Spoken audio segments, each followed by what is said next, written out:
Praise Lord, जय मसीह की। मैं स्टैनली मैकवान, मेरे YouTube channel Hindi Gujarati Bible study में आपका स्वागत है। मेरे चैनल को आज अभी इसी वक्त आप सब्सक्राइब कर लीजिए और परमेश्वर के ज्ञान में पढ़ते जाओ। मूसा जो कि परमेश्वर के अच्छे दास थे और बचपन से परमेश्वर के ऊपर विश्वास करते थे और मिस्र में फ़िरौन के घर में 40 साल रहकर बड़े हुए। और मूसा चाहते और परमेश्वर भी चाहते मूसा के जरिए इज़राइल को आज़ाद करवाना, तो मूसा उस वक्त आसानी से इज़राइल को आज़ाद करवा सकते थे। लेकिन अचानक से परिस्थिति ऐसी बदल गई और मूसा जो थे उनको फ़िरौन के डर से भागना पड़ा और मूसा मैदान को चले गए और वहाँ पर जाकर मूसा ने शादी की और मूसा घर जमाई बन गए। देखो, एक राजकुमार को घर जमाई बनना पड़ा, लेकिन ऐसा मूसा के साथ क्यों हुआ? परमेश्वर ने उनकी रक्षा क्यों नहीं की और परमेश्वर ने ऐसी परिस्थिति क्यों होने दी जिसके कारण मूसा को घर जमाई बनना पड़ा? उसके पीछे क्या भेद है, उसके पीछे क्या बड़ा राज है, वो जानने के लिए मेरे साथ इस वीडियो में अंत तक बने रहो।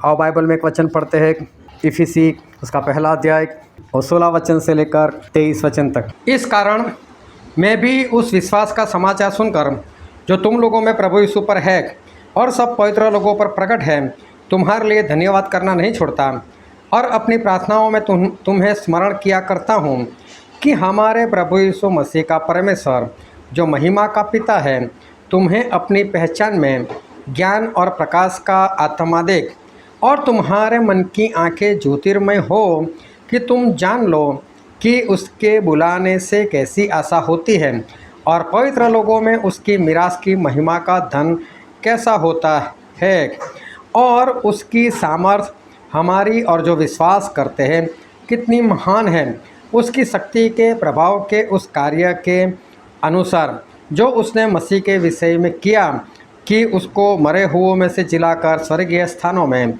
अपनी दाहिनी और सब प्रकार की प्रधानता और अधिकार और सामर्थ और प्रभुता के हर एक नाम के ऊपर, जो न केवल इस लोक में पर आने वाले लोक में भी लिया जाएगा, बैठाया और सब कुछ उसके पांवों तले कर दिया और उसे सब वस्तुओं पर शिरोमणि ठहराकर कलीसिया को दे दिया। यह उसकी देह है और उसी की परिपूर्णता है जो सब में सब कुछ पूर्ण करता है। परमेश्वर पिता का वचन हमारे लिए बहुत आशीषित है और परमेश्वर पिता का वचन सच्चा है और बाइबल में लिखा है तो सच्चाई को जानेगा तो सच्चाई तुझे आज़ाद करेगी। बहुत ध्यान से आज परमेश्वर के वचन को सुनना, समझना, ग्रहण करना, उसको हृदय में उतारना और उसके अनुसार चलना, तब हम जाकर परमेश्वर के राज के वारिस बन सकेंगे। परमेश्वर हम सभी के लिए एक योजना बनाते हैं। परमेश्वर ने यिर्मयाह से कहा, यिर्मयाह मैंने तुझे चुना है, जब तू तेरी माँ के पेट में था तभी से मैंने तेरा अभिषेक किया है, तभी से मैंने तुझे पवित्र किया है और यिर्मयाह मैंने तुझे इस इज़राइल प्रजा के ऊपर मैंने तुझे नबी चुना है।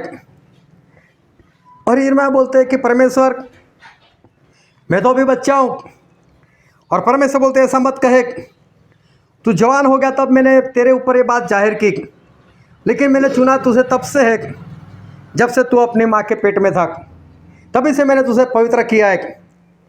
और बाइबल में लिखा है कि परमेश्वर कभी किसी का पक्ष नहीं करते। अगर यिर्मयाह को अपनी माँ के पेट से चुनते हैं तो परमेश्वर ने हम सभी को भी, जब हम इस धरती के ऊपर अपना पैर रखे उससे पहले ही हमारे परमेश्वर ने हमको चुना हुआ है। हमारे परमेश्वर ने हमें किसी न किसी बात के लिए हमारा चुनाव और परमेश्वर ने किया हुआ है। परमेश्वर ने मूसा का भी चुनाव किया था। उस वक्त फ़िरौन राजा ने ऐसा हुक्म निकाला था कि जब तक इस प्रजा के अंदर लड़की पैदा होती है तब तक तो ठीक है, लेकिन अगर कोई लड़का पैदा होता है उसे ख़त्म कर दो, उसको मार दो, लड़का नहीं चाहिए। और उसी वक्त ये मूसा पैदा हुए थे और मूसा को मार देना चाहिए था उसके माता पिता को, लेकिन परमेश्वर से डरे, हम ऐसी हत्या नहीं करेंगे।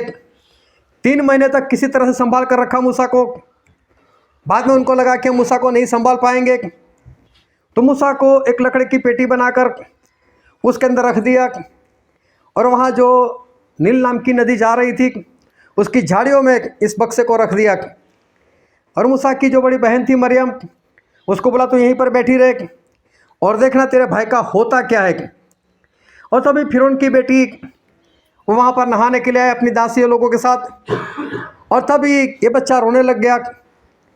और इस लड़की ने सुना कि आवाज़ आ रही है बच्चे के रोने की। उस दिशा में देखा, वहाँ पर कुछ है नहीं, लेकिन एक बक्सा देखा। बोले जाओ उस बक्से को लेकर आओ, मुझे लगता है उसमें कोई बच्चा होगा और किसी इब्रानी का होगा। लेकर आए, उसमें मूसा से छोटे 3 महीने के और बहुत सुंदर दिखाई देते थे। उस बच्चे को देखकर फिरौन की बेटी को तरस आ गया। फिरौन की बेटी ने उसको अपना बेटा बना लिया और उसने बोला चलो हम घर पर लेकर चलते हैं। तो वहाँ पर जो मरियम बैठी थी, मरियम ने बोला कि क्या इस बच्चे को दूध पिलाने के लिए किसी स्त्री की ज़रूरत है? बोले हाँ है तो सही। तो बोला मैं अभी लेकर आती हूँ, और अपनी माँ को लेकर आई। और मूसा की माँ ने बचपन में मूसा को पाला फिरौन के घर में, और उसे शुरू से सिखाया कि मूसा तू इब्रानी है, तू मिस्री नहीं है, और अपने लोग गुलाम है। मिस्र का जो देवता है वो हमारा देवता नहीं है, हमारा परमेश्वर जिंदा खुदा है जो स्वर्ग में रहते हैं। और मूसा उसी विश्वास में बड़े हुए, उसी विश्वास में बड़े होते हुए गए। 40 साल तक मूसा इस फिरौन के घर में फिरौन की बेटी का बेटा बनकर रहे। उनको एक राजकुमार की तरह रखा गया, उनको युद्ध कैसे करते, तलवार कैसे चलाए, सब कुछ सिखाया गया, अच्छे से पढ़ाए गए उनको, और एक गुलाम की तरह नहीं। लेकिन जहाँ से आज्ञा निकली थी कि मूसा को मार दिया जाए, वही लोग मूसा को बहुत अच्छे से बड़ा कर रहे। और मूसा शुरू से परमेश्वर के ऊपर विश्वास करते हुए बढ़ते गए, और उनको एक ही बात मालूम है कि मैं इब्रानी हूँ और मेरे लोग यहाँ पर गुलाम बने हुए। एक एक बात को आप ध्यान से समझना, और यहाँ से चाहे खाली आए हो लेकिन खाली जाना मत। और मूसा को मालूम था कि मेरे लोग गुलाम है, और मूसा को ऐसा था मेरे पास बल है, मेरे पास शक्ति है, मैं फिरौन के घर में हूँ, एक राजकुमार की तरह रहता हूँ। हो सकता है आज नहीं तो कल मैं फिरौन बन जाऊँ, मैं यहाँ का राजा बन जाऊँ, और उस वक्त मैं इज़राइल लोगों को आज़ाद कर दूँगा, यहाँ से उनको छुड़ा दूँगा। और ऐसा हुआ कि एक बार कोई मिस्री था जो इज़राइल के किसी पुरुष को मार रहा था, और मूसा ने देखा कि तो मेरे भाई को मार रहा है। मूसा ने आसपास में देखा कोई मुझे देख नहीं रहा, तो मूसा ने उसको ख़त्म भी कर दिया और उसको दफन भी कर दिया। दूसरे दिन 2 इज़राइल पुरुष आपस में लड़ाई कर रहे, और मूसा वहाँ पर जाते हैं। मूसा बोलते कि आप लोग तो भाई हो, क्यों आपस में लड़ाई करते हो? और उसमें से एक ने कहा कल तूने उस मिस्री को मार कर दफन कर दिया, क्या तुम मुझे भी मारकर दफन करना चाहता है? और मूसा वहाँ से भाग गए, डर गए कहीं ये बात फिरौन को पता चली तो फिरौन मुझे मार देगा कि तूने मेरे लोगों को मार दिया। सही में मूसा को डर ये नहीं था कि क्या हो सकता है मेरा, लेकिन मूसा इस बात से डर रहे थे कि मैं मेरे भाई को नहीं मार सकता। अगर उस वक्त मूसा उस इब्रानी को मार देता जो उसको धमकी दे रहा है, तो किसी की हिम्मत नहीं थी मूसा के विरोध में उठने की, और मूसा बिंदास से फिरौन के घर में रह सकते थे। और मूसा लोगों को बोल सकता है किसी में हिम्मत फिरौन के पास आकर कहने की उसके यही हाल हो गए, ऐसा वो कह सकते थे, लेकिन ऐसा उन्होंने नहीं किया। वो परमेश्वर से डरते थे, और इसलिए वो वहाँ से निकल गए। ध्यान से समझना, वहाँ से चले गए मिदान देश में। एक राजकुमार थे, लेकिन अब उनके पास महल नहीं रहा। एक राजकुमार थे, लेकिन अब राजकुमार की पोस्ट नहीं रही इनके पास। एक राजकुमार थे, लेकिन अब उनके पास कोई घोड़ा नहीं, कुछ भी नहीं। अभी समझ लो कि इनके हाथ में कुछ भी नहीं रहा, समझ लो आसमान से ज़मीन पर आ गए। और वहाँ पर एक कुआं था, वहाँ पर लड़कियाँ पानी भरने के लिए आती थी, और वहाँ पर कुछ चराने वाले आते थे। वो लोग क्या करते, इन लड़कियों के पास ज़बरदस्ती पानी निकलवाते थे। बोले हमारे पशु को पानी पिलाओ, नहीं तो घर पर लेकर नहीं जाने देंगे। लड़कियाँ बेचारी मेहनत करती थी, पानी पिलाती थी। लेकिन इस दिन मूसा वहाँ पर पहुँच गए। मूसा ने देखा ये लोग ज़बरदस्ती कर रहे, मूसा ने उनको डांटा होगा, नहीं माने तो मूसा ने सभी को मारकर भगाया। सभी को मारकर भगाया तो लड़कियाँ अपने घर पर जल्द पहुँच गई। उसमें मूसा की होने वाली पत्नी सिपोरा भी थी। वो अपने घर में जब पहुँच गए तो उसके पिता ने बोला, क्या जितना जल्दी कैसे आ गई? बोला आज ऐसा हुआ, कोई लड़का था, उसने हमारी सहायता की और इसलिए मैं जल्दी आ गई घर पर। बोले इतना अच्छा लड़का, फिर घर पर बुलाओ। मूसा को घर पर लेकर गए, मूसा की स्टोरी जानी, मूसा को अपने घर में रखा और मूसा की शादी अपनी लड़की से उस भाई साहब ने करवा दी। लेकिन मूसा के पास घर तो है नहीं। अब मूसा वहाँ पर बन गए घर जमाई। घर जमाई बनने के बाद उनके ससुर ने बोला होगा, भाई साहब मेरे भेड़ बकरे काफ़ी है, मुफ्त में तो खाना मिलेगा नहीं, हर रोज़ जाओ भेड़ बकरे को चराओ। और मूसा हर रोज़ वहाँ से निकलते हैं ससुर की भेड़ बकरियाँ चराने के लिए। और ये भेड़ बकरियाँ 10, 20, 50 नहीं होती, 1000 की मात्रा में होती है। मूसा उनको जो भेड़ बकरियाँ चराने के लिए जाना होता था वो मेरे अंदाजे से होगी 500, 1000, 2000। और भेड़ बकरों को रहने के लिए जो जगह बनाई जाती है उसका जो दरवाज़ा होता है वो दरवाज़ा बहुत छोटा होता है, और वहाँ से एक भेड़ बारी बारी से निकल सकती है। ऐसा इसलिए होता है कि जब वहाँ से निकालते हैं तो एक एक कर निकलती है तो गिनने में आसानी रह जाती है, फिर टोली में उसको गिना नहीं जाता। तो ससुर हर रोज़ गिन कर बोलते हो, देख मूसा आज 1500 है, शाम को 1500 ही चाहिए। अब मूसा जाते होगे भेड़ बकरी को चराने के लिए। मूसा एक राजकुमार रह चुके हैं, अगर उनको पानी की भी ज़रूरत होती होगी तो बोलते गए पानी लेकर आओ, और 2-4 नौकर उनके लिए पानी लेकर आते होंगे। अगर नहाने जाना हो, चलो मेरे लिए पानी रख दो, मेरे कपड़े लेकर आओ। मूसा ऐसी आज्ञा से नौकरों के पास काम करवाते थे। और यहाँ पर अभी खुद को भेड़ बकरी चराने के लिए जाना है। सोचो बोलते कुछ नहीं होंगे, लेकिन अंदर तक क्रोध आता होगा, मैं कहाँ था और कहाँ पहुँच गया, मैं तो एक राजकुमार और भेड़ बकरी चराना। और जब 1500, 2000, 2500 मालूम नहीं कितनी भेड़ बकरी लेकर जाते होंगे, और मालूम है कोई भेड़ कोई बकरा कभी इधर कभी उधर जाता होगा, और मूसा को उसके पीछे भागना पड़ता होगा, और मूसा को पूरा क्रोध आता होगा, अभी इसको डांग मारो और ख़त्म कर दो। लेकिन याद आता था शाम को घर पर भी तो जाना है, ससुर बाहर ही होंगे, एक एक को गिनेंगे। अगर एक कम होगी तो मुझसे पूछेंगे कहाँ गई, बेच खाई क्या, हो सकता है गाली गलौज पड़े, ससुर को उत्तर देना है। और इसलिए मूसा उस भेड़ बकरी को चाहे कितना भी क्रोध हो लेकिन फिर भी संभाल कर लेकर आते होंगे। हर रोज़ उनको देखना है कि इतनी भेड़ बकरी मेरे पास है, इनको कितना चारा चाहिए। और मूसा को ऐसी जगह ढूंढनी पड़ती होगी, आज जिस जगह पर लेकर गए सारा चारा वहाँ पर ख़त्म। साथ में ये देखना होता होगा कि खाने के बाद इनको पानी की ज़रूरत, तो इतने लोगों को पिलाने के लिए पानी भी होना चाहिए वहाँ पर। तो हर रोज़ मूसा को ऐसी जगह ढूंढनी है जहाँ पर सारे भेड़ बकरों को खाना भी मिले, पानी भी मिले। खाना खाने के बाद, पानी पीने के बाद ये पशु जो है वो वागुल करने के लिए बैठते, जो भी खाया होता है उसको बाहर निकाल कर वापस चबाते, अच्छे से कचरा बाहर निकाल देते, बाकी सब अंदर डाल देते। तो मूसा को ये भी देखना है कि खाने के बाद पीने के बाद इनको एक साथ बैठना है, तो बैठने के लिए अच्छा सा मैदान चाहिए, ग्राउंड चाहिए। ये 3 जगह मूसा को देखनी होती थी।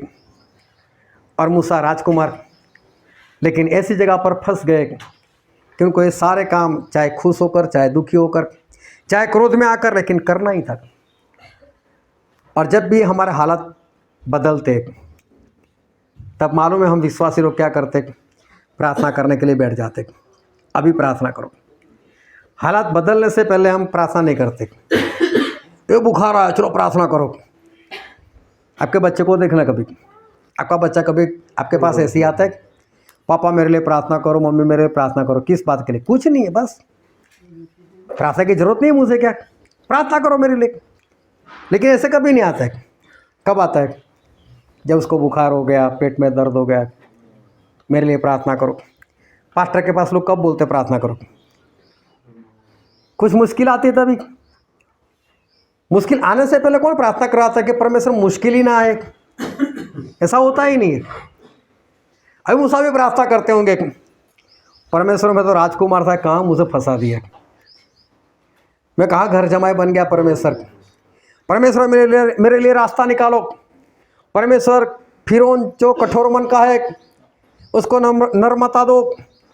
परमेश्वर ऐसा कुछ करो कि वो मुझे वापस अपने महल में बुला ले, मैं वापस वहाँ चला जाऊँ, यहाँ मुझे अच्छा नहीं लगता,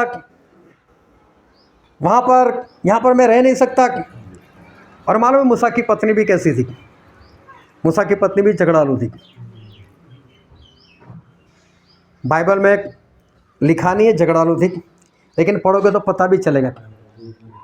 जब मूसा के 2 बच्चे हुए तो मूसा ने बोला कि देख, मैं इब्रानी हूँ और हमारे अंदर खतना करते हैं 8वें दिन। उसकी पत्नी ने बोले, खतना बतना यहाँ नहीं चलेगा यहाँ तो मेरा देव देवता चलेगा, मानना है तो मान, नहीं तो रह जाए। क्योंकि जब मूसा 80 साल के हुए और परमेश्वर के कहने के अनुसार अपनी पत्नी बच्चों को लेकर निकले और रास्ते में रात हो गई, तंबू लगाया और मूसा तंबू के बाहर परमेश्वर के साथ बात कर रहे और अंदर मूसा की पत्नी अपने बच्चों के साथ। बच्चे भी 39-38 ऐसे साल के होंगे, जवान थे पूरे। और तब ये परमेश्वर और मूसा बाहर बात कर रहे और परमेश्वर बता रहे मूसा को, देख मूसा, ये फिरौन जो है ना बहुत कठोर है, तू कितने भी चमत्कार कर ले नहीं मानने वाला, लेकिन फिर भी हम मनवाने के लिए चमत्कार करेंगे और आखिर में जब नहीं मानेगा तब मुझे वहाँ के पहिलौठों का नाश करना पड़ेगा। सारे मिस्र में जितने भी पहिलौठे होंगे सभी को मारना पड़ेगा। और उसकी पत्नी वो अंदर टेंट के अंदर वे सब कुछ सुन रही है। इसका परमेश्वर इतना भयानक, इसका परमेश्वर छोड़कर इसके साथ बातें करता है, और इसका परमेश्वर आज की महासत्ता मिस्र और उसके फिरौन से लेकर सभी को मारने की बातें, और कितना भयानक परमेश्वर है। और मालूम तब पत्थर लेकर आई और फटाफट उसने अपने बेटों का खतना किया ताकि उसके बेटे मर ना जाए। इसको कहाँ से मालूम खतना करते? जब बच्चे पैदा हुए होंगे ना तब मूसा ने बोला होगा ना, लेकिन तब कहाँ सुनती थी। अभी सोचो मूसा प्रार्थना करते कि प्रभु पत्नी भी ऐसी मिली है झगड़ालू, हर रोज़ कचकच करती है, ये ससुर भी ये नहीं देखता कि मैं इतना कारोबार अच्छा करता हूँ, हर रोज़ गिन गिन कर पेड़ बकरे अंदर लेता है। 1 दिन प्रार्थना, 2 दिन प्रार्थना, महीना, 2 महीना, 3 महीना, 10 महीना, साल, 2 साल, लेकिन उसके हालात ही नहीं बदल रहे। जो था ऐसा ही मूसा, वही हालात में आगे बढ़ना है। आखिर में क्या हुआ होगा? मूसा ने सोचा होगा छोड़ो यार, अब यही ज़िंदगी है, अब यही ज़िंदगी, तो जो काम है करते रहो, अभी ईमानदारी से करते रहो। जब हमारे हालात बदलते ना, इंसान को पसंद नहीं आता। मूसा को भी पसंद नहीं आए होंगे, लेकिन पता है आपको कि मूसा को फिरौन के महल से क्यों भागना पड़ा? क्या आपको पता है कि मूसा को घर जमाई क्यों बनना पड़ा? क्या आपको पता है कि मूसा को ऐसी झगड़ाली पत्नी क्यों मिली? क्या आपको मालूम है कि परमेश्वर ने मूसा को चरवाहा क्यों बनने दिया? जब मूसा 80 साल के हुए, 40 साल ऐसी परिस्थिति में मूसा पूरे टूट गए। अब पता चल गया कि भेड़ बकरियों को पालना है, ईमानदारी से काम करना है, पूरे नम्र बन गए। अब राजकुमार की तरह नहीं है, 40 साल में जो भी उनके अंदर गर्मी थी सारी गर्मी निकल गई। और अभी परमेश्वर मूसा को बोले, मूसा मेरे लोगों को छुड़ा। मूसा बोलते मैं नहीं जाने वाला। लेकिन समझो कि परमेश्वर ने मूसा को 40 साल पहले बोल दिया होता जब वो राजकुमार थे, तो मूसा मना नहीं करते। हाँ परमेश्वर अभी छुड़ाता हूँ, बोलो क्या करना है, निकालो तलवार। और अगर मूसा ने छुड़ा लिया होता और रास्ते में लोग निकले होते और इनको प्यास लगी होती, और प्यास लगने के बाद इन लोगों ने मूसा को बोला तो मूसा प्यासा मरने के लिए लेकर आए, तो मूसा क्या करते हैं मालूम है? तलवार निकल, इधर तेरे प्यास लगी ले।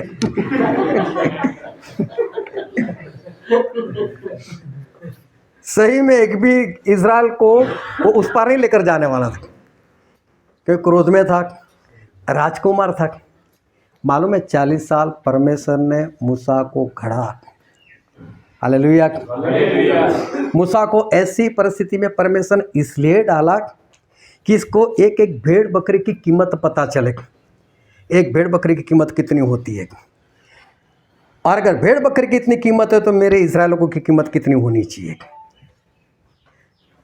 ये दिखाने के लिए परमेश्वर ने 40 साल मूसा को एक चरवाहा बना दिया। मूसा को बताया, देख मूसा इतनी भेड़ बकरी को चराने के लिए तुझे कितना चारा चाहिए, तो कैसी जगह पर उनको लेकर जाता था, ऐसी ऐसी जगह पर इज़राइल लोगों को लेकर जाना जहाँ पर उनको पानी मिले, जहाँ पर उनको खाना मिले, जहाँ पर वो लोग पूरी रात अच्छे से नींद सो सके। और मूसा गुस्सा नहीं करना है, लेकिन ऐसा बोलने से किसी का गुस्सा जाता है ना। लेकिन परमेश्वर ऐसी परिस्थिति में डाल देते हैं ना, और ऐसी परिस्थिति में बरसों गुजर जाते हैं, तब इंसान भूल जाता है कि मैं कभी राजकुमार भी था। अभी मूसा को सारी बातें पता चलती है। परमेश्वर ने शमूएल को बुलाया, शमूएल यहाँ से निकल और यशायाह के घर में जाकर, और उसके बेटों में से एक को मैंने राजा बनाया है, जा जाकर उसका अभिषेक कर दे। थक तो नहीं गए सभी लोग? नहीं। सुन रहे हैं? चलने दूँ? क्योंकि मेरे पास आज का ही संडे तो मैं सोचता हूँ 2-3 संडे का वसूल कर जाऊँ। हालेलुया। तो शमूएल वहाँ पर चले गए, यशायाह को बोला, ऐसा तेरे सारे बेटों को तैयार रखना, उनमें से एक राजा बनने वाला है। शमूएल तेल लेकर चले गए और यशायाह को बोले, चल यशायाह तेरे बच्चे को निकाल। अभी सबसे पहला आया एलीआब, क्या उसकी हाइट, क्या उसकी बॉडी, योद्धा था, फौजी था। और वो आया और शमूएल ने देखा राजा तो यही बन सकता है, इतनी अच्छी हाइट, इतनी अच्छी बॉडी, योद्धा है, यही प्रजा को संभाल सकता है। तेल निकाला, जैसे उसका अभिषेक करने के लिए गया, परमेश्वर बोलता है, ए शमूएल ये नहीं है, इसको मैंने राजा नहीं बनाया, तू बाहर से देखता है, तू उसकी हाइट बॉडी देखता है, हाइट बॉडी देखकर बोलता है कि ये राजा बन सकता है। मैं ऐसे नहीं देखता, मैं तो अंदर से देखता हूँ, ये वाला नहीं है। दूसरा आया, तीसरा आया, चौथा आया, 7 आ गए। हर बार परमेश्वर क्या, शमूएल ये नहीं, शमूएल नहीं। अभी तो बच्चे खत्म। शमूएल बोलते हैं, शायद अभी कोई बेटा नहीं बचा। बोले एक है ना। बोले तो फिर वो कहाँ है? बोले वो तो छोटा है, वो कौन सा राजा बन सकता है? उसको तो हमने भेड़ बकरी चराने के लिए भेज दिया। बोले उसी को ला, वही राजा है। अभी देखो दाऊद को बुला कर लेकर आए। दाऊद की आयु मुझे नहीं मालूम कितनी होगी 14, 15, 16, 17 साल। और दाऊद आए, परमेश्वर बोलते हैं यही है। और शमूएल भी सोच में पड़ गए, ये और राजा, इतना छोटा बेटा, उसको कहाँ मालूम है कि परमेश्वर दाऊद को राजा बनने के लिए तैयार कर रहे हैं। आज तो अभिषेक हो रहा है, अभिषेक करने के बाद दाऊद राजा कहाँ बने? उसके बाद तो 38 साल लग गए थे राजा बनते बनते। लेकिन परमेश्वर ने दाऊद को गढ़ा, दाऊद को एक राजा कैसा होता है, राजा को किस तरह से राज करना और किस तरह से अपनी प्रजा को संभालना है, ये सब कुछ परमेश्वर ने इस दाऊद को सिखाया। जब एक भालू एक मेमने को लेकर भाग रहा है तो परमेश्वर उसको बता रहा है कि नहीं, कोई मरना नहीं चाहिए, एक बच्चा भी नहीं मरना चाहिए। और दाऊद भागते उसके पीछे, उस भालू को मार देते। दूसरी बार एक सिंह आ गया, उसने एक भेड़ को ले लिया।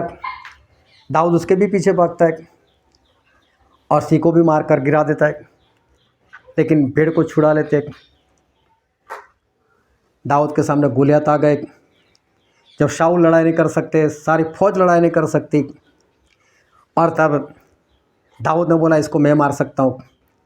जिस परमेश्वर ने मेरे जरिए उस भालू को मार दिया, उस सिंह को मार दिया, परमेश्वर इसको भी मार देंगे। और दाऊद उस गोलियत के सामने भी लड़ाई करने के लिए जाते और गोलियत को भी मार देते। परमेश्वर बता रहे कि अपनी प्रजा की रक्षा किस तरह से की जाती है, किस तरह से परमेश्वर के ऊपर विश्वास किया जाता है। और जब शाऊल को पता चला इसका अभिषेक हुआ है, और शाऊल ने पूरी सेना दाऊद के पीछे लगा दी, मार दो दाऊद को। और दाऊद भागने लगे और कई लोग दाऊद के साथ जुड़ गए। 400 लोग हो गए। वो लोग जुड़ने को तो क्या कोई भी जुड़ सकता है, लेकिन फिर उसकी रखवाली करो, उनको खाना खिलाओ, उनको पानी पिलाओ, उनको कितने कपड़े की ज़रूरत हो वो सारी ज़रूरतों को पूरा करो। ये सब तो दाऊद को तो करना है। और दाऊद खुद भाग रहे, चाहे टोली बन गए उनकी 400 की, लेकिन संभालना भी तो पड़ेगा इन लोगों को, बचाना भी तो पड़ेगा, इनकी रखवाली भी तो करनी पड़ेगी, इनका गुजारा भी तो करना पड़ेगा। कैसे करे? और भी गिनती बढ़ गई, 600 लोग हो गए लोग। लेकिन परमेश्वर दाऊद को सिखा रहे कि दाऊद तू राजा बनने वाला है, और राजा बनने के लिए तुझे जो कुछ चाहिए वो मैं आज कर रहा हूँ। लेकिन ध्यान से समझना, क्या मूसा को उस वक्त मालूम था कि ये परमेश्वर की ओर से है, और परमेश्वर मुझे इन परिस्थितियों में लाकर वो मुझे कुछ सिखा रहे, या तो इज़राइल लोगों को छुड़ाने के लिए मुझे कुछ बता रहे। उनको तो ऐसा मेरी परिस्थिति कितनी अच्छी थी, मैं कहाँ पर आ गया। दाऊद को कहाँ मालूम है कि परमेश्वर मुझे कुछ शिक्षा दे रहे, परमेश्वर मुझे कुछ सिखा रहे कि राजा बनकर मुझे क्या करना है, उस बात के लिए मुझे तैयार कर रहे। ये दाऊद को कहाँ मालूम है। दाऊद तो सोच रहे होंगे मेरा अभिषेक हुआ और मैं तो फंस गया, राजा का पद तो मिला नहीं, ऊपर से भागना पड़ रहा है। हालेलुया। ध्यान से समझते रहो, हमारे जीवन में ऐसी परिस्थिति आती है। मेरी कमाई अच्छी थी, मेरा कारोबार अच्छा था, अच्छा पढ़ा लिखा था मैं, और एक दिन ऐसा आया मेरे जीवन में कि घर में लड़ाई झगड़े हुए, मुझे घर से निकाला गया। ना मेरे पास कोई बर्तन है, ना मेरे पास कोई कपड़े, ना रहने के लिए कोई जगह है। ऐसी परिस्थिति आ गई, और ऐसी परिस्थिति में मैं पूरा 1 साल रहा। मुझे कहाँ मालूम था, मैं तो हर रोज़ बोलता था परमेश्वर मेरे शत्रुओं को दंड दो, मुझे मेरा कारोबार वापस दिलाओ, मुझे मेरा घर दिलाओ। कोई प्रार्थना नहीं सुनी जाती थी। मुझे कहाँ मालूम था कि परमेश्वर की कोई योजना है, कि परमेश्वर अपनी सेवा के लिए मुझे तैयार कर रहे। जब मैं जॉब कर रहा था, अच्छी मेरी जॉब, टेबल कुर्सी पर बैठो, लेकिन जब किसी का फ़ोन आता है और फ़ोन पर बोल रहे स्टैनली साहब मिलेंगे कि नहीं, साहब कहकर लोग मुझसे बातें करते। सिर्फ कंपनी में आधा घंटा मेरा काम, बस फिर घूमते रहो। मेरा मालिक भी मुझे पूछे बिना कोई काम नहीं कर सकता, बेच नहीं सकता, खरीद नहीं सकता। ऐसी मेरी पोस्ट, अच्छी मेरी तनख्वाह। लेकिन वहाँ पर मैंने मेरे मालिक को कुछ बताया कि हमारी कंपनी में ये सुधार करने की ज़रूरत, ये सुधार करने की ज़रूरत, ये सुधार करने की ज़रूरत। जितना भी सुधार करने की मैंने बात बताई, बोले तू कर, ये तू कर, ये तू कर। और जो मैं आधे घंटे में फिर हो जाता था, अब 10 घंटे में भी फ्री नहीं होता था। जो टेबल कुर्सी पर मैं बैठता था, ऐसा लगता है मैं कहीं मजदूर तो नहीं बन गया। यहाँ पर मजदूरी की मैंने 4 जगह पर मैंने जॉब की, सभी जगह पर रखा तो मुझे पढ़ाई की वजह से। काम तो शुरू में अच्छा था, लेकिन मैं वहाँ पर कुछ बुरा देख नहीं पाता था। मैं बताता ऐसा करो, ऐसा करो, वो सारी जिम्मेदारी मुझ पर आती थी और मुझे मजदूरी करनी पड़ती थी। और मुझे ऐसा लगता है ये जॉब अच्छी नहीं है। खुद का कारोबार, उसमें भी बहुत मेहनत की, बहुत मजदूरी की। सुबह 4 बजे में सोने के लिए बिस्तर पर जाता, 6 बजे उठ जाता था, हर रोज़ सिर्फ 2 घंटे सोना, और खड़े खड़े नींद आ जाती थी। ऐसे हालात, चाहे पैसे मिलते थे जो भी था, लेकिन मजदूरी की। और मैं सोचता था कि मेरी पढ़ाई के हिसाब से मुझे इतनी अच्छी जॉब क्यों नहीं मिल रही, लेकिन मुझे क्या मालूम था कि परमेश्वर अपनी मजदूरी के लिए मुझे तैयार कर रहे, कि मुझे मजदूरी करनी है उनकी, और इसके लिए आज मुझे तैयार कर रहे। परमेश्वर अपने लोगों को तैयार करते हैं, लेकिन जब तैयार करते हैं तो पूछ कर नहीं करते, बेटे फिक्र मत करना, मैं तुझे तैयार कर रहा हूँ। किसी को नहीं मालूम होता। और इसलिए लोग दुखी होते हैं, प्रार्थना करते हैं, परमेश्वर मुझे यहाँ से बाहर निकालो, मुझे यहाँ से बाहर निकालो। होता कुछ नहीं, ना मूसा का कुछ हुआ, ना दाऊद का कुछ हुआ।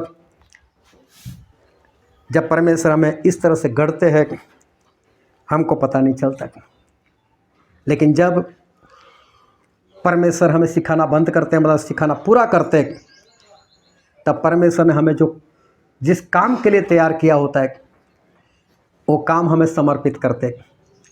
क्यों परमेश्वर ने मूसा को 40 साल में नहीं बोला कि मेरे लोगों को छुड़ा, क्यों 80 साल में बोला? क्योंकि अब उनकी शिक्षा पूरी हुई थी। अब परमेश्वर बोल रहे कि मूसा मेरे लोगों को छुड़ा। सारे जाग रहे हो? जोरों से बोलो सारे हालेलुया। हाँ, ऐसे जागते रहना, सुनते रहना। अभी परमेश्वर मूसा को अभी बोल रहे कि जब परमेश्वर ने उनको जिस तरह से गढ़ना था, एक बर्तन बनाना था, वो बन गया। बाद में परमेश्वर बोलते हैं मूसा मेरे लोगों को छुड़ा। लेकिन मूसा को कहाँ मालूम है कि मेरी परीक्षा हुई, परमेश्वर ने मुझे जो सिखाना सिखा दिया, अब उसी तरह से परमेश्वर मेरा इस्तेमाल करना चाहते। मूसा बोलते मैं नहीं आने वाला। परमेश्वर अगर मैं इस्राएल लोगों को जाकर बोलूँ कि मुझे परमेश्वर ने दर्शन दिया, तो वो तो बोलेंगे कि परमेश्वर का नाम बताओ। मैं कौन सा नाम बताओ? सही में मूसा बहाने बना रहे। मूसा को मालूम है परमेश्वर है कि नाम नहीं होता परमेश्वर का, लेकिन फिर भी पूछ रहे परमेश्वर आपका नाम क्या? परमेश्वर ने बोला जाओ उसको बोल देना यहोवा ने, मैं हूँ ने भेजा है। जग मूसा का बहाना नहीं चला। फिर दूसरा बहाना बनाया कि परमेश्वर वो लोग नहीं मानेंगे कि आपने मुझे दर्शन दिया। बोले कोई बात नहीं, तेरे हाथ में क्या है? बोले लाठी है। बोले नीचे डाल। लाठी सांप बन गई। मूसा भागे। बोले भाग मत, सांप को पकड़ ले। जैसे ही सांप को पकड़ा वो लाठी बन गई। बोले तेरा हाथ जो है अपने बदन में डाल। जैसे उसने दूसरे हाथ के नीचे अपना हाथ डाला, उस हाथ घोड़ी हो गया। फिर परमेश्वर बोला एक बार फिर डाल, हाथ जैसा था वैसा हो गया। वहाँ से कोई नदी जाती होगी, परमेश्वर ने बोला इस नदी में से पानी निकाल, इसको मिट्टी के ऊपर डाल, वो पानी लहू बन गया। बोले जाकर 3 चमत्कार बताएगा, इस्राएल लोग मान जाएंगे कि मैंने तुझे दर्शन दिया है। अभी मूसा ने तीसरा बहाना बताया कि परमेश्वर मैं बोल नहीं पाता, मैं तो हकलाता हूँ। अभी देखो जो इंसान परमेश्वर के सामने आमने सामने बिंदास से बात कर रहा है और बिंदास से झूठ बोल रहा है, परमेश्वर मैं तो हकलाता हूँ। परमेश्वर बोलते कोई बात नहीं, तेरा भाई जो है ना बड़ा हारून, वो बोलेगा तू चुप रहना, बस मैं तुझे बोलूँगा, तू तेरे भाई को बताना, इतनी बात बताई, तेरे भाई लोगों को बता देंगे। मूसा का कोई बहाना नहीं चला। आखिर में मूसा ने स्पष्ट बोला है परमेश्वर मैं नहीं जाना चाहता। लेकिन परमेश्वर ने 40 साल मेहनत की उसके पीछे। परमेश्वर ने उसको 40 साल वहाँ पर ले जाकर एक चरवाहा बनाया है, और परमेश्वर अपनी मेहनत को छोड़ कैसे देख? परमेश्वर किसी न किसी तरह से अपने लोगों को तैयार करते हैं। नहीं, काम तो करना ही पड़ेगा, चाहे यूना भाग जाए, चाहे बोले समुद्र में मुझे डाल दो, लेकिन किसी भी तरह से परमेश्वर अपना काम उससे लेंगे। और परमेश्वर ने मूसा से अपना काम लिया, दाऊद से परमेश्वर ने अपना काम लिया। जब भी परमेश्वर हमें गढ़ते हैं, उसके बाद परमेश्वर का दूसरा प्लान है हमारे लिए, वो ये है कि हमें अपना काम बताना और उस काम के लिए हमको तैयार करना। और परमेश्वर हमें अपने काम के लिए तैयार करते। एक एक बातों को ध्यान से समझना। और उसके बाद परमेश्वर एक और काम करते। जब इंसान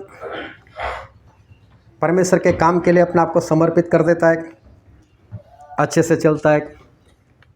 लेकिन कई बार इंसान घमंड में आ जाता है। एक बार दाऊद के जीवन में भी ऐसा हुआ।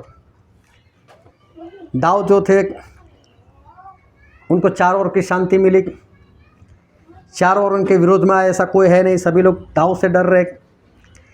और तभी दाऊद ने व्यभिचार किया और जो बातशेबा नाम की स्त्री थी उसके पति को मरवा भी दिया। और उसके बाद उसकी पत्नी से दाऊद ने शादी भी कर ली। दाऊद को एक बेटा भी हो गया। लेकिन दाऊद को अभी तक पता नहीं है कि मेरे से कोई गलती हुई है, मेरे से कोई गुनाह हो गया।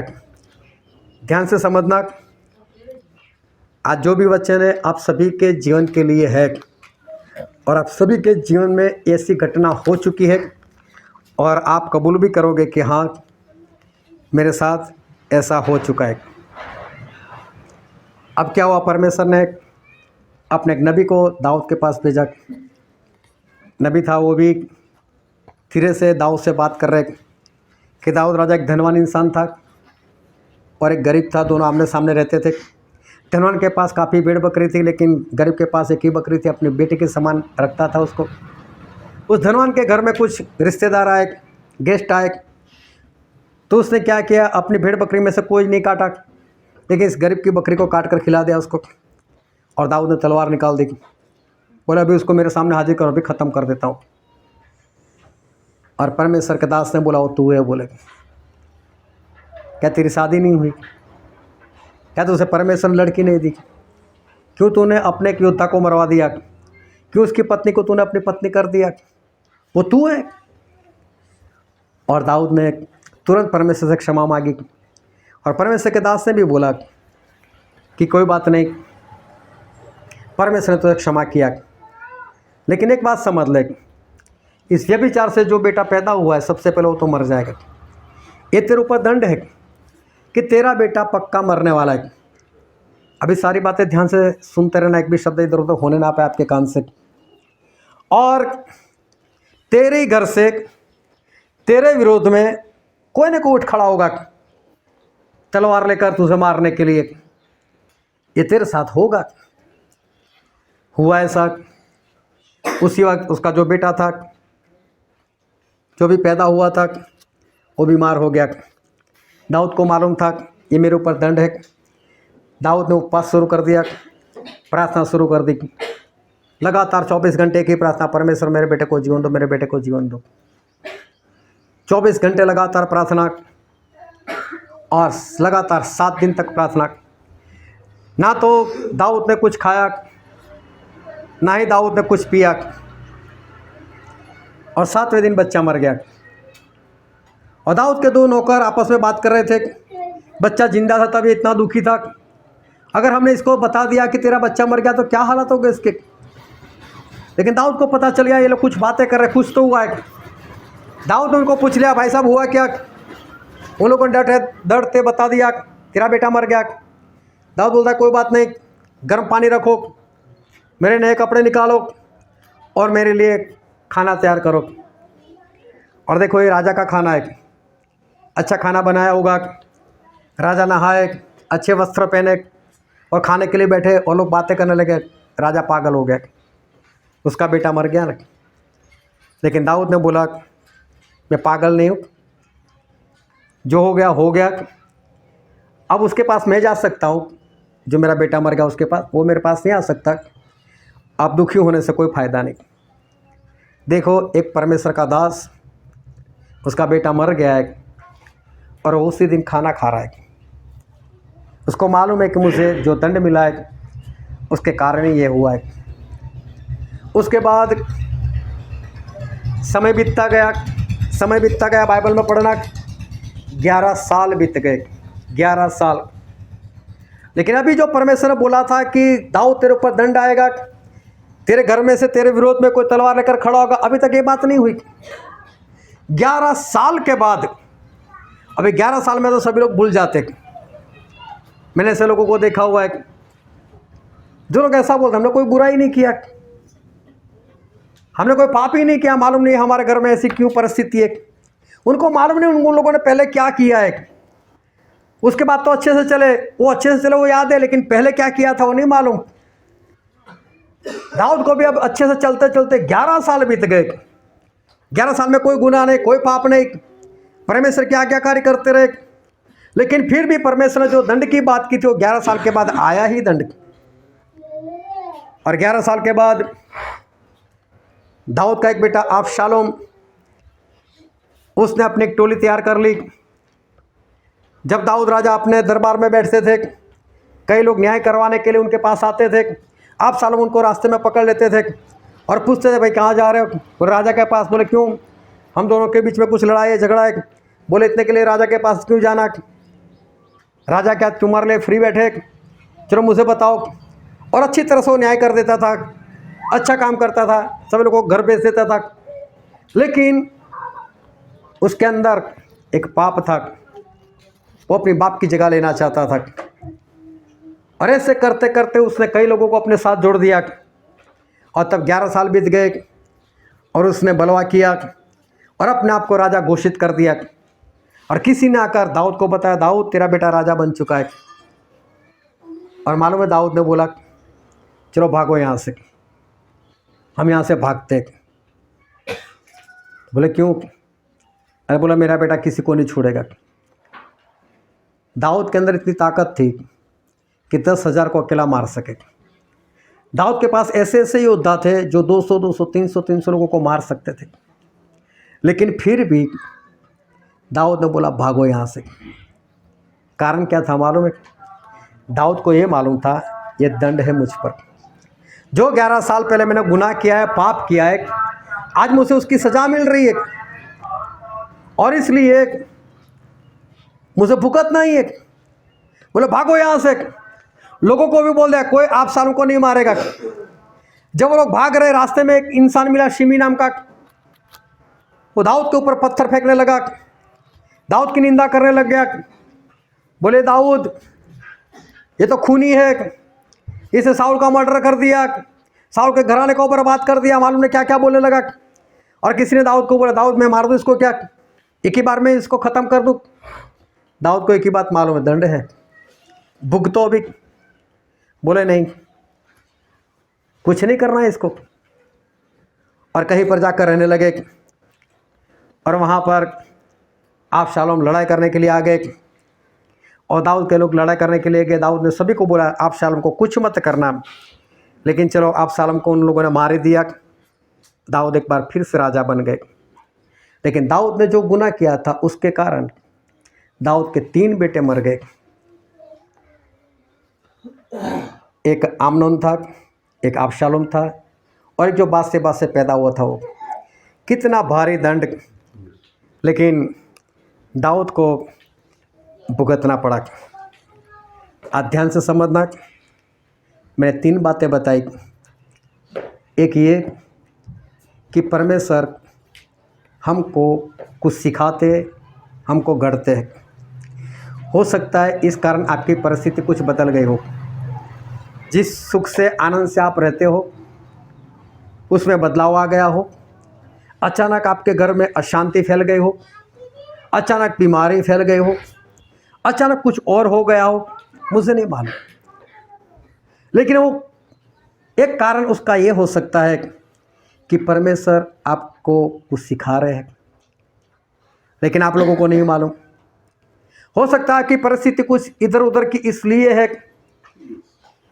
क्योंकि परमेश्वर ने आपको घड़ने के बाद जो काम आपके लिए रखा है, वो काम जो आपको दिया है वो आप ईमानदारी से कर नहीं पा रहे। आप उस काम के लिए मना कर रहे हो, आप बहाने बता रहे हो, या जिस तरह से करना चाहिए वो नहीं कर पा रहे, इसलिए आपके घर के हालात कुछ बदल चुके। या तो आपने परमेश्वर को जानने के बाद भी कुछ गुनाह किया है, कुछ पाप किया है और इसके कारण परमेश्वर का एक दंड वो आप पर आया हुआ है। ये 3 में से एक ही बात, आपके घर का जो भी हालात है जिम्मेदार है। ये 3 में से एक कारण आपके घर के हैं। ये 3 में से किसी एक बात के कारण आज आपके घर के हालात बिगड़े हुए। हो सकता है आज आप मूसा की तरह या यूना की तरह बहाने बता रहे हो सकता है आप अपनी परिस्थिति में परमेश्वर के और विरोध में चले गए हो सकता है परमेश्वर ने आपको दंड दिया लेकिन आप समझ नहीं पा रहे। लेकिन जब दाऊद को दंड हुआ उसके बाद देखो दाऊद वापस वही ऊंचाई पर आ गए। आज भी परमेश्वर दाऊद को याद करते। जब प्रभु इस धरती पर आए तब लोग प्रभु को क्या बोलते थे, ए दाऊद के पुत्र, क्योंकि दंड को सहन किया। और परमेश्वर आज दाऊद को एक बार फिर ऊंचाई के ऊपर लेकर गए। प्रकाशित वाक्य में देखना परमेश्वर ने दाऊद का नाम लिया। आखिरी दिनों में भी परमेश्वर उस दाऊद को याद करते। लेकिन अफसोस की बात यह है कि आज इंसान को अपने हालात देखकर ये नहीं पता चल रहा है कि परमेश्वर मुझसे घड़ रहे या मैं परमेश्वर का काम सही से नहीं कर रहा, बहाना बता रहा हूँ और परमेश्वर मुझे तैयार करने के लिए कुछ कर रहे। क्योंकि यूना के जीवन में तूफान आया। तूफान नहीं रखा था परमेश्वर ने, लेकिन वो जो परमेश्वर की उपस्थिति से भाग रहे, परमेश्वर का काम नहीं करने के लिए भाग रहे और परमेश्वर अपना काम लेना चाहते, उसके लिए उसके जीवन में तूफान है। हो सकता है आज आपके जीवन में तूफान इसलिए कि आप परमेश्वर के काम से भाग रहे हो सकता है कि आपने परमेश्वर के विरोध में कोई ऐसा काम किया जिसके कारण आज आपको दंड मिल रहा है, लेकिन आपको इस बात की समझ नहीं है। ध्यान से समझना, अगर परमेश्वर आपको गढ़ रहे तो भी आपको पता चल जाना चाहिए, या तो आप परमेश्वर को किसी काम के लिए बहाने बता रहे वो भी आपको पता चल जाना चाहिए, या किसी पाप की वजह से आपके ऊपर दंड आया है वो भी आपको पता चल जाना चाहिए। अगर इज़राइल प्रजा को ये बात पता चल गई होती कि परमेश्वर हमें मिस्र से निकालकर विश्राम के देश में ले जाने के लिए बाहर निकाले, लेकिन हमारे पाप की वजह से हम भुगत रहे, अगर उन्होंने समझ लिया होता परमेश्वर के पास गए होते, वो लोग रास्ते में ख़त्म नहीं होते, वो लोग विश्राम के देश में पहुंच गए होते। लेकिन ना समझ के कारण वो लोग बीच में नाश हो गए। अनन्या सफीरा परमेश्वर को नहीं जान पाए, नहीं समझ पाए, और इस कारण वो लोग नरक में चले गए, बीच में ख़त्म हो गए। लेकिन जब हम दाऊद की बात करते, जब परमेश्वर ने दाऊद को गढ़ना चाहा, जब परमेश्वर ने दाऊद को दंड दिया, इस सारी परिस्थिति में दाऊद शांत रहे। उनको मालूम था कि मेरे साथ कौन सी घटना हो रही है। दाऊद को सब कुछ पता था और इसलिए वो परमेश्वर में बने रहे। उन्होंने परमेश्वर के नबी को बोला, मैं परमेश्वर को कुछ नहीं बोलने वाला, लेकिन मैं परमेश्वर के हाथ में पड़ता हूँ, परमेश्वर को जो अच्छा लगे मेरे साथ करे। क्योंकि दाऊद को मालूम था मेरे पाप की वजह से आज मुझे भुगतना पड़ता है। दाऊद को मालूम था कि परमेश्वर मुझे राजा बना रहे, इसलिए मेरे साथ ऐसा होने दे रहे, परमेश्वर मुझे तैयार कर रहे। हालेलुया। आओ पिता पुत्र और पवित्र आत्मा के नाम से जोरदार तालियां बजाएं।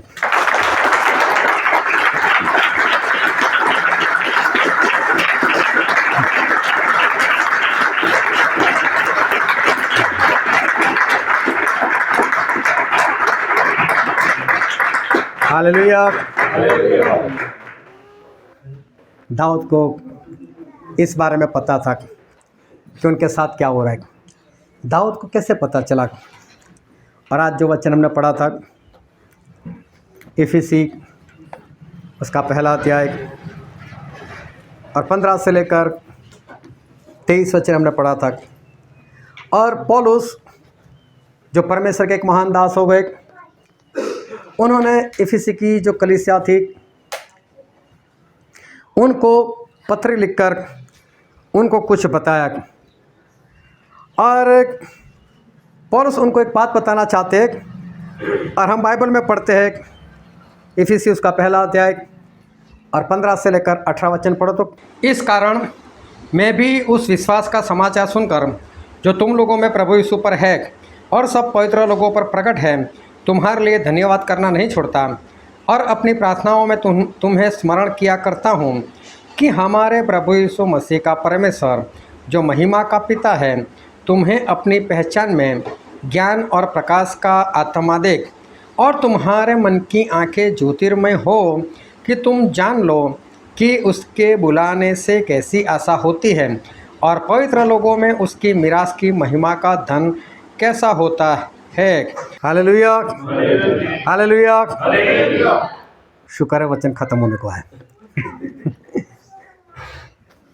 क्या हुआ, पौलुस ऐसा बोलते हैं इफिसी में जो रहते थे उन लोगों को कि मैं तुम्हारे लिए प्रार्थना करता हूँ और प्रार्थना में मैं तुम्हारे लिए कुछ मांगता हूँ और प्रार्थना में मैं तुम्हारे लिए एक बात मांग रहा हूँ और वो बात यह है कि परमेश्वर अपनी पहचान के लिए, मतलब परमेश्वर को आप पहचान सको उस कारण के लिए परमेश्वर तुम्हें ज्ञान और प्रकाश का आत्मा दे ताकि तुम्हारे मन की आंखें, दिल की आंखें वो प्रकाश से भर जाए।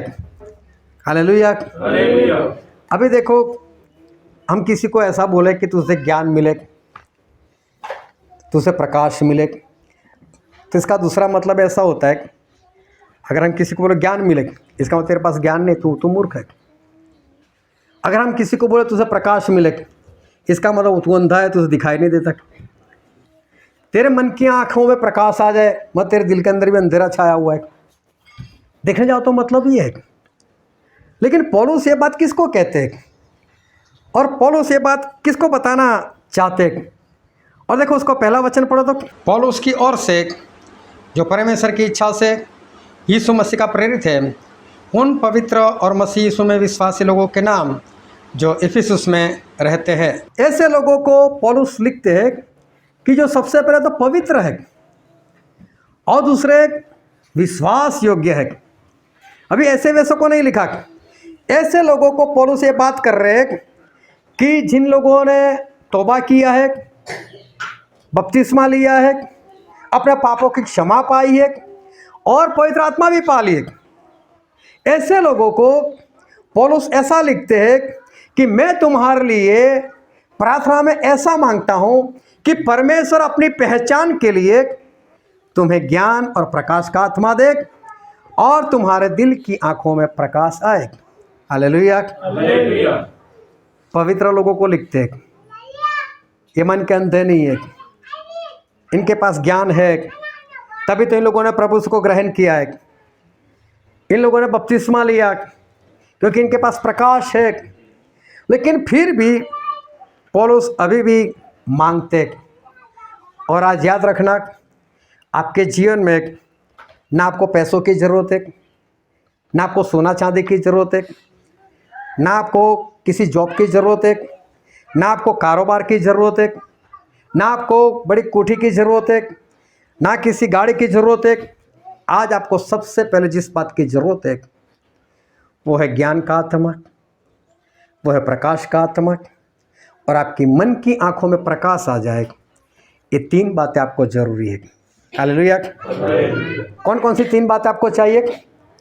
सबसे पहले ज्ञान का आत्मा चाहिए आपको, प्रकाश का आत्मा चाहिए और मन की आंखों में प्रकाश आ जाए। ये तीन बातें आपको सबसे ज़्यादा ज़रूरत है। चाहे आपने तौबा कर लिया, बपतिस्मा ले लिया और पवित्र आत्मा पा लिया तो भी किसी को ये नहीं पता चलता कि आज मेरे घर के हालत बदले हुए क्यों है, आज मेरे घर में बीमारी क्यों है, आज मेरी परिस्थिति बदली क्यों है। उसके पीछे मेरे पाप जिम्मेदार है, परमेश्वर ने दंड दिया है, या परमेश्वर मुझे कुछ सिखा रहे हैं, या तो परमेश्वर का जो काम मुझे करना चाहिए मैं नहीं कर रहा हूँ, इसके लिए कुछ काम के लिए परमेश्वर मुझे तैयार कर रहे हैं। इंसान को नहीं पता चलता कि आज मेरे घर के अंदर ऐसी परिस्थिति जो है वो क्यों है। आपके पास पवित्र आत्मा के अगर सारे वरदान हो, आप भूत प्रेत निकाल सकते हो, बहुत अच्छी बात है। आप अगर बीमार को चंगा कर सकते हो, बहुत अच्छी बात है। लेकिन अगर आपके पास ये तीन बातें नहीं, ज्ञान का आत्मा नहीं, प्रकाश का आत्मा नहीं और आपके मन की आंखों के अंदर प्रकाश नहीं, तो नरक जो है उसके दरवाजे खुले हैं। ये 3 बातें सबसे ज़्यादा आपको चाहिए।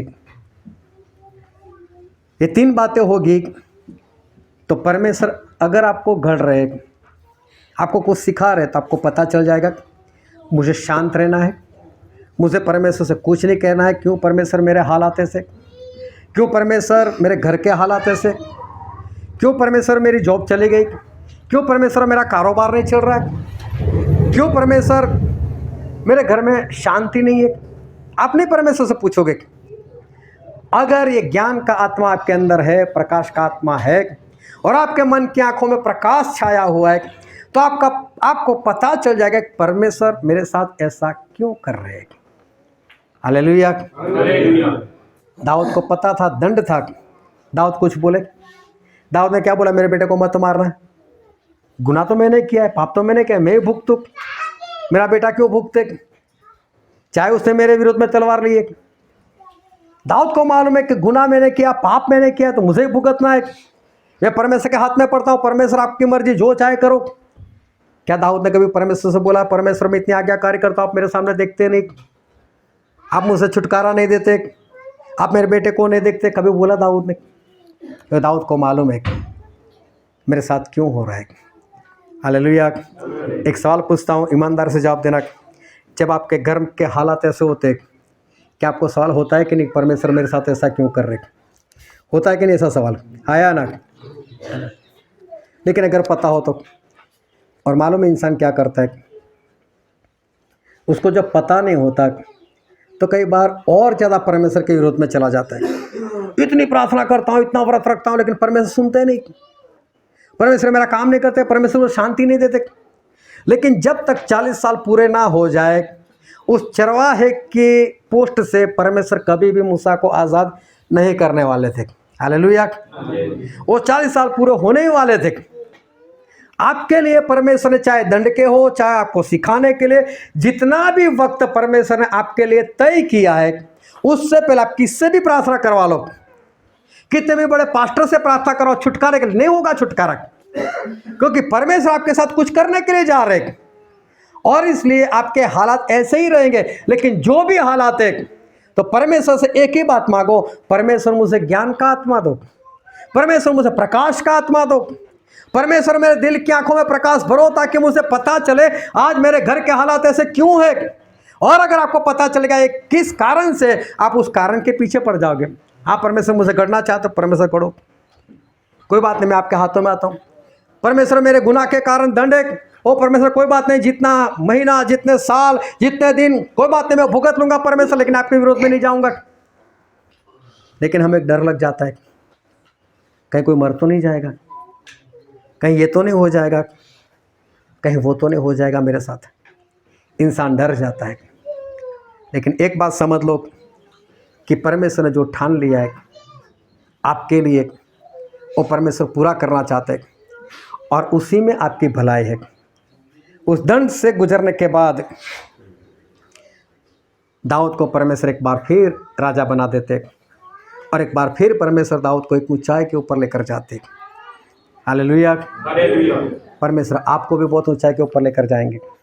लेकिन 3 बातें आपको पता चल जानी चाहिए कि परमेश्वर आपको किसी बात के लिए तैयार कर रहे हैं, और परमेश्वर आप जो बहाने बता रहे हो काम के लिए, तो परमेश्वर अपने काम के लिए आपको तैयार कर रहे हैं, बहाने को दूर कर रहे। या तो आपने जो गुनाह किया उसके कारण परमेश्वर आपको दंड दे रहे। ये 3 बातें समझ में आनी चाहिए। जिसको ये 3 बातें समझ में आ जाएगी, वो ना तो कभी परमेश्वर से दूर होगा, ना तो कभी अपना विश्वास खो देगा, ना तो किसी भी परिस्थिति में वो अपने आपे से बाहर हो जाएगा, ना कभी वो डर जाएगा, ना कभी परमेश्वर से भाग जाएगा। लेकिन ये 3 बातें समझने के लिए हमें 3 बातें चाहिए। कौन कौन सी? ज्ञान का आत्मा, प्रकाश का आत्मा, और मन की आंखें प्रकाशित हो। हालेलुया। चाहे आप लोगों ने विश्वास कर लिया, चाहे आप लोगों ने तौबा कर लिया, बपतिस्मा पा लिया, पापों की क्षमा पा ली, और आपने पवित्र आत्मा पा लिया, लेकिन फिर भी ये 3 बातों की आपको सख्त ज़रूरत है। ये 3 बातों के बिना आप अधूरे हो। ये 3 बातें अगर आपके अंदर नहीं होगी तो समझ लो कभी भी गिरने की संभावना है, कभी भी परमेश्वर से दूर जाने की संभावना है और कभी भी नाश होने की संभावना है। इसलिए पौलुस एक मंडली बनने के बाद भी उनके लिए प्रार्थना कर रहे हैं कि परमेश्वर इनको ज्ञान का आत्मा दो, इनको प्रकाश का आत्मा दो और परमेश्वर इनके मन की आंखों में प्रकाश भर दो। हालेलुया। आओ हम सभी अपनी आंखों को बंद करें, अपने मस्तकों को प्रभु से आगे झुकाए। मेरे प्रियो, ये वक्त है कि हमें अपने आप को जांचना है, हमें अपने आप को परखना है। ये वक्त है कि हमें अपनी परीक्षा करते हुए हमें जानना है कि आज मेरे घर के हालात या आज मेरी परिस्थिति वो ऐसी क्यों है। सभी लोग शांत रहे और परमेश्वर की आवाज़ आज भी हमारे बीच में है। अपने आप को जांचो, अपने आप को परखो। क्या आज आप हो ऐसे, क्या आपके घर के हालात या आपके खुद के हालात, आपके कारोबार के हालात या आपके जॉब के हालात या आपके खेत के हालात कुछ बिगड़े हुए? क्या आज आप वो हो, क्या आपको ऐसा लगता है कि हाँ मेरे हालात बिगड़े हुए, मेरे घर में फैमिली प्रॉब्लम है, मेरे पति के साथ, मेरी पत्नी के साथ नहीं बनती? या आपको आज ऐसा लगता है कि मेरे जीवन में अशांति है? क्या आज आपको ऐसा लगता है मेरा कारोबार जैसे चलता था वैसा नहीं चल रहा है? क्या आज आपको ऐसा लग रहा है कि मेरी जो कमाई जितनी होती थी ऐसी आज नहीं है? क्या आज आपको ऐसा लगता है कि मेरे घर में बीमारियां है? अगर आपको ऐसा लगता है तो देखो, क्या आपको ये भी पता चला है कि उसके पीछे कारण क्या है, कि परमेश्वर किसी बात के लिए आपको घड़ रहे? क्या आज आपको पता चल रहा है कि आपके हालात किसी दंड की वजह से बदले हुए? क्या आज आपको पता चल रहा है कि परमेश्वर ने आपको जो काम दिया आपको पता भी चल गया लेकिन आप बहाने बता रहे हो, उसके कारण ऐसे हालात है?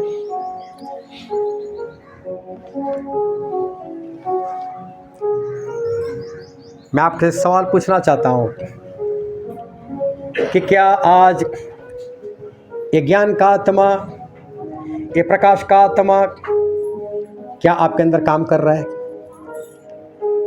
मैं आपसे सवाल पूछना चाहता हूँ, क्या आपके मन की आंखों में वो प्रकाश है? क्या आप समझ सकते हो कि आपके हालात क्यों ऐसे हैं? क्या आज आपको इस ज्ञान की आत्मा की ज़रूरत है? क्या आज आपको उस प्रकाश के आत्मा की ज़रूरत है? क्या आज आपको ऐसा लगता है कि मेरी मन की आंखों में अंधेरा छाया हो, मुझे मन की आंखों में प्रकाश चाहिए? आज आपके जो भी हालात है, मैं आपसे सवाल पूछना चाहता हूँ, अगर आप वो हो तो अपने हाथों को उठा लेना। क्या कोई भी कारण के लिए क्या आज आपके हालात बदले हुए हैं? क्या आपको लगता है कि मेरे हालात, मेरे घर के हालात, मेरी फैमिली के हालात बदले हुए? अगर आज आपके घर में ऐसे कुछ हालात बदले हुए तो अपने दोनों हाथों को ऊपर उठाओ।